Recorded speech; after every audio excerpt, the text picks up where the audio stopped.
不動産投資で NG なマインドや行動とは？錯覚行動すると最悪破綻。今回の動画では初心者不動産投資家が陥りやすい NG 行動についてお話ししていこうと思います。初心者不動産投資家は高い表面利回りや毎月入ってくるであろうキャッシュを気にする方々が多いですが、例えば築古戸建てのオーナーチェンジ物件をキャッシュで購入したとします。そうしますと、だいたい翌月より家賃が振り込まれます。この家賃が振り込まれると、キャッシュを生んだと勘違いして家賃全額に手をつける。金のなる木を手に入れたかのごとく。あたかも儲かっているような錯覚に陥り、欲しいものを購入したり、好き勝手に散財する方がなぜか一定数おられます。自分の自由にできるお金を手にしたことに間違いないのですが、築古物件を購入すればリスクもあり、急な修理や補修、タックスやメンテナンス、退去などなどのためにキャッシュをプールしておかないと、後々目も当てられない状況に陥ります。ただし、キャッシュをプールすることだけを念頭に行動するのも考えもので、バランスが必要ですね。似たような案件で、キャッシュポジションが下がった状態でファイヤーしてしまい、後々苦慮するパターンですね。先の案件同様、毎月入ってくるであろうキャッシュを、たぬきの川残余でお手当を超えた時点でファイヤーをし、急な修繕などで短期資金ショートで経営が立ち行かなくなることで破綻します。残念ながら同年代の知人に一人おられましたが、早々に破綻し最悪な末路をたどりました。気の毒ですが、致し方ありません。お断りしておきますが、家賃の一部を不動産に関する勉強や関連する自己投資に使う分には全く問題ありません。先行投資という考え方ですね。私の場合、対策としてのマインドセットは、家賃というキャッシュが手元に来たが、この時点では投資金の一部が返ってきただけと考えています。残債が残っているということは、残債分は自分の資産ではない。物件を購入するにあたり、先行して投資金を投入しているので、こういったマインドセットにしています。正しいかそうでないかわかりませんし、人それぞれなので、参考程度でお願いします。すべてにおいてキャッシュを使う行為。築古物件等を購入するにあたり、銀行融資を受けずに、キャッシュで購入し、修繕にもキャッシュを使う。確かに物件購入や修繕をするときにいちいち融資を引いてしまうのは何かと面倒ですし、キャッシュを使う方が手っ取り早いのですが、事業拡大を念頭に進めていく上では問題があります。と言いますのも、手元キャッシュを使いますとポジションが下がり、その後いい物件があった時に融資を引く段階で金融機関から少しキャッシュを入れてほしいと話が来た場合、キ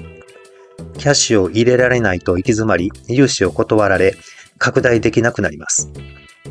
融資を引く上ではどうしても1割ないし2割のキャッシュを入れないと金融機関はあまりいい顔をしてもらえません。過剰なリノベーション。入居者さんのことを考えてリノベーションを施すのはいいのですが、過剰なまでのリノベーションを施しても短期的に家賃で回収できなければ過剰な DIY は行わない方が良い。事業として入居者さんのことを考えるのはいいのですが、そこは経営なので家賃で回収するのに時間がかかるほどのリノベーションは考えもの。例えるなら、私が住むならこの設備やこれが欲しい、あれも欲しいなど採算度外視の過剰なまでのリノベーションを施す。確かに考え方としては全く間違ってはいないのですが、一定数家賃に重きを置いて設備は最低限でいいという入居者さんもいます。懐事情もありますが、最近では自分で室内コーディネートし、自分の使い勝手を優先する方もおられます。経験上、そこそこの年齢の方が多いように思います。あとは、立地の問題もあるのですが、家賃設定が低めな築古物件に人気の設備を数多く導入すれば、入居者さんはすぐに決まります。繰り返しになりますが、低いめの家賃設定で投入した資金のリターンが低ければ考えもの。さらに言えば、外観が昭和の匂いがする物件に人気の室内設備を導入しても、それに見合う家賃設定をすればなかなか決まらないことも多々あり、そうなってきますと、いわば趣味の部屋になってしまいます。ある意味これも採算度外視。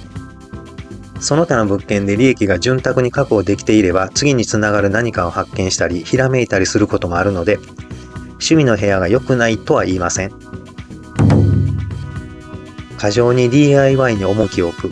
これは私も経験しましたが、築古空き家を1万円で購入し、DIY で何とかしようと試みたのですが、予定の30日間を大幅に超えて約60日間かかってしまいました。というものです。原因の一つに、庭にある雑草や樹木の撤去を甘く見ていました。ある程度大きくなった樹木があると撤去もそうですが、予想もしていないことも出てきて想像以上に手間がかかります。放置空き家なので、小動物、イタチやハクビシン、いわゆる害獣が住み着いて、軒下に小さい穴が開いていたり、害獣駆逐にも予想外に時間を要しました。念のために言っておきますが、駆除ではなく駆逐です。樹木に関しても意外と根っこは太く、しかも長いし苦戦します。人一人で何とかなる問題でもありません。巷でよく見かける2トン車の荷台に乗せている小型の重機、いわゆるユンボですね。あれくらいの重機が必要ですね。まあこれに関しましては私の見積もりが甘かったのと、やってみようという好奇心がありすぎたパターンでした。良い経験でしたが、機械損失も大きかったですね。全体的に見れば、これは全くもって機械損失以外の何者でもなかったです。自分自身が楽しいという側面もあるものの、DIY で丸々1日を費やし、何日も時間をかけるのも考えもの。実際私がかけた時間を平たく表現しますと、ごく普通のサラリーマンが土日をフルに使って 7.5 ヶ月かかる計算です。そうしますと、家賃5万円 ×7.5 ヶ月イコール37万5千円の家賃収入の機械損失。ここまで機械損失をかけるなら職人さんに依頼する方が賢明かと。これが時期的に引っ越しシーズンをまたぐとさらに機械損失が大きくなる。仲介の入っていただいた不動産屋にも心配されるほど時間がかかりました。営業マンに煽られて物件購入。良さげな物件の内覧に行くとなぜか端目からせかされることがあります。投資物件に限らず賃貸物件でも聞いたことがあると思います。営業マンあるあると言いましょうか。なんだかんだと言って早く決めないと他の誰かに決められますよとお決まりの営業トーク。それでも営業マンに煽られて焦る必要はないと思います。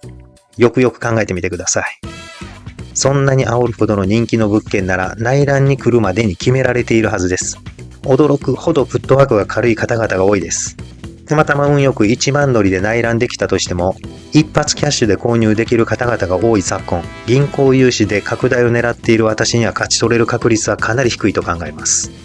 せかされたり煽られるということは、見方を変えると営業マンの土俵にまんまと乗せられ、営業マンが優位になり、都合の良いペースでマシンガントークが来て不本意な契約をしてしまう恐れがあるので、事業としては悪手です。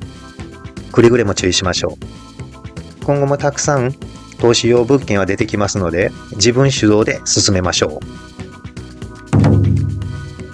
う。いくつかお話しいたしましたが、参考にしていただければと思います。あとですね、皆さんの中にもこういったこともあったよとかございましたらコメント欄に書き込んでいただき、皆さんとシェアできればと考えていますので、コメント欄にお願いします。最後までご覧いただきありがとうございました。また次回もよろしくお願いします。